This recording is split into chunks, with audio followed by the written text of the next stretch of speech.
O Brasil está passando por uma revolução tributária, uma das maiores, se não a maior, transformação econômica do país nas últimas décadas. Hoje a gente vai destrinchar ponto por ponto o que está mudando e, mais importante, por que isso importa tanto. Então vamos lá, a gente vai entender essa jornada em 5 passos. Primeiro, de onde a gente está saindo, o caos que motivou tudo. Depois, qual foi a grande solução? Aí a gente fala sobre as novidades que vêm junto, como o cashback. O quarto ponto é o cronograma, porque isso não acontece do dia para a noite. E por fim, a grande pergunta: o que se espera para o futuro da economia com tudo isso? Ok, para a gente ter uma ideia real do tamanho no que está acontecendo, primeiro a gente precisa dar um mergulho no que todo mundo chamava, e com razão, de manicômio tributário brasileiro.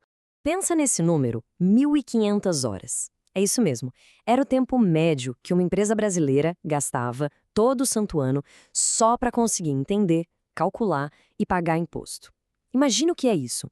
É um desperdício absurdo de tempo e dinheiro que podia estar indo para inovação, para gerar emprego, para fazer a empresa crescer.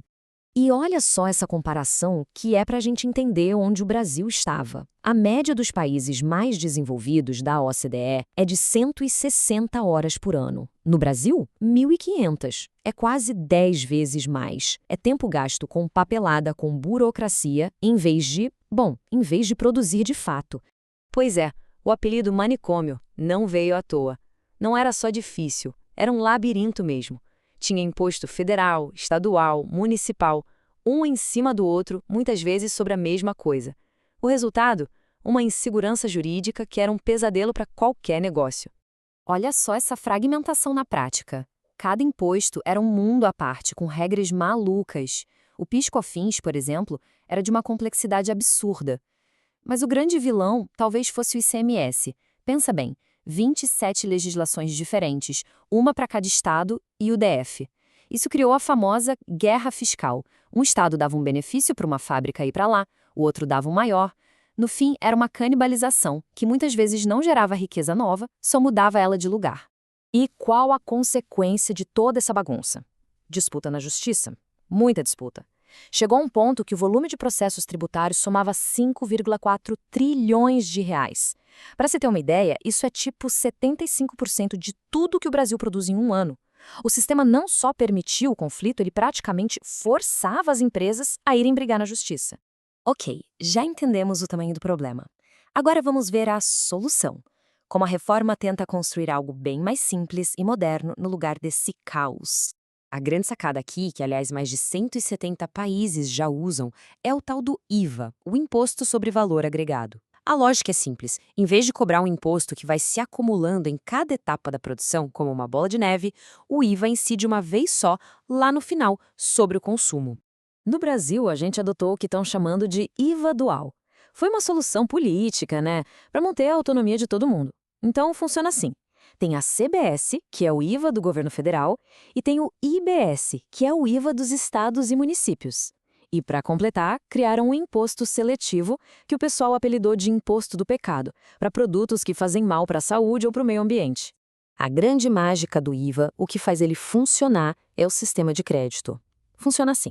Toda vez que uma empresa compra um insumo, uma máquina, um serviço, qualquer coisa para a sua operação, o imposto que ela pagou naquela compra vira um crédito. Ela usa esse crédito para abater do imposto que ela tem que pagar na venda do produto dela. Na prática, o que isso faz? Zera o imposto sobre investimento. É um incentivo gigante para modernizar e produzir. E aqui vem outra mudança fundamental. O imposto deixa de ser cobrado na origem, onde o produto é feito, e passa a ser cobrado no destino, onde ele é consumido. Sabe o que isso significa? É o fim da guerra fiscal. Acabou. Não adianta mais um estado dar benefício para atrair uma fábrica, porque o dinheiro do imposto vai ficar com o estado onde o consumidor final está. E a reforma não para só na simplificação dos impostos, não. Ela traz duas novidades que são de verdade revolucionárias, tanto do ponto de vista social quanto tecnológico. O primeiro é o cashback. A ideia aqui é atacar a desigualdade na veia.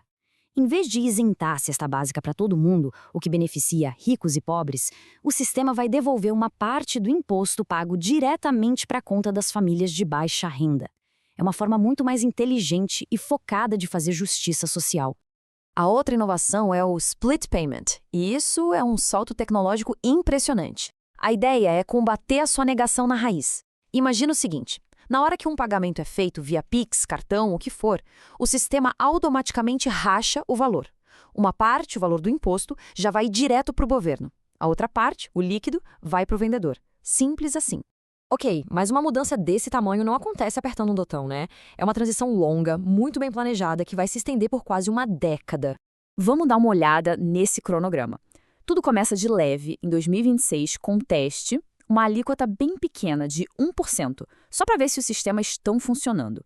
Em 2027, a coisa fica séria no nível federal. PIS e COFINS morrem e a CBS entra com tudo. A partir de 2029, começa a transição dos estados e municípios com ICMS e ISS diminuindo aos poucos. E aí, em 2033, finalmente a gente dá adeus completo ao sistema antigo. Tá bom, mas e no final das contas, depois de toda essa transição, de toda essa mudança, qual é a recompensa esperada para a economia brasileira? O que a gente ganha com esse esforço todo? As projeções dos economistas são bem otimistas. A estimativa é de um aumento de até 12% no potencial de crescimento do PIB em 15 anos. E o ponto-chave aqui é que esse crescimento não viria de menos imposto, mas de um sistema mais eficiente, que deixa a economia funcionar melhor sem as amarras da burocracia. O grande objetivo é atacar na raiz o famoso custo Brasil.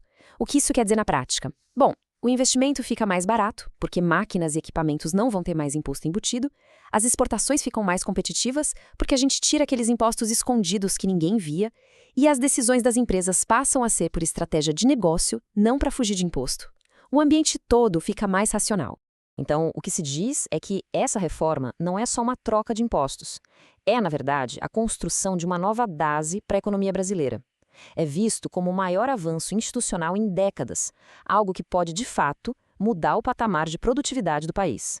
A promessa, como a gente viu, é gigantesca, um novo futuro econômico. Mas, claro, fica a grande questão no ar. Será que o Brasil vai conseguir navegar pela teia complexa de regulamentação que ainda precisa ser feita? E o desafio tecnológico, de botar tudo isso para funcionar. No final, a execução de tudo isso vai ser o verdadeiro teste para saber se essa promessa vai se tornar realidade.